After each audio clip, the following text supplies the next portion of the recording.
भविष्यवक्ताओं को और परमेश्वर के उन आत्मज्ञानियों को परमेश्वर अपने भेद को प्रकट करता है।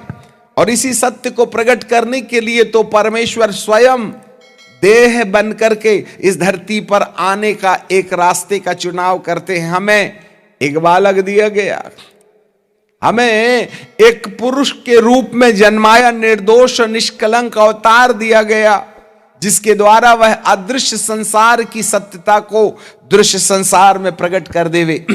और यही उसका उद्देश्य है कि वह मनुष्य की सत्यता को प्रकट करे। जब तुम सत्य को जानोगे तो सत्य तुम्हें स्वतंत्र करेगा।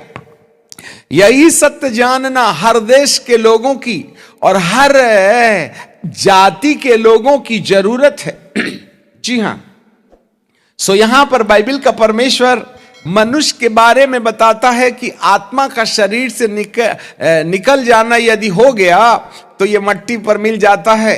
यह है पहली मृत्यु, जो धर्मी और पापी दोनों पर लागू होती है।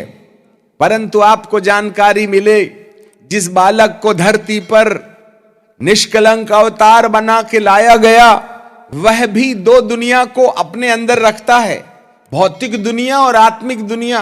और आत्मिक दुनिया के आत्मज्ञान को भौतिक दुनिया में दिखाने के लिए उन्होंने अपने वचन को जो इस्तेमाल किया, और उस वचन में उन्होंने एक कहानी बताई थी।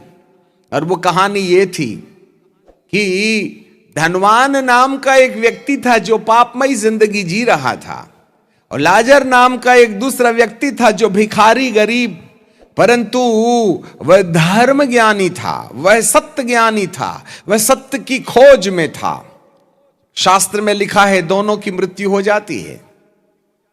जी हां, धनवान की मृत्यु के बाद उसकी आत्मा को अधलोक में भेजा जाता है, और इब्राहिम और लाजर की मृत्यु के बाद देवदूत आते हैं और उसकी आत्मा को सुखलोक में लेके चले जाते हैं।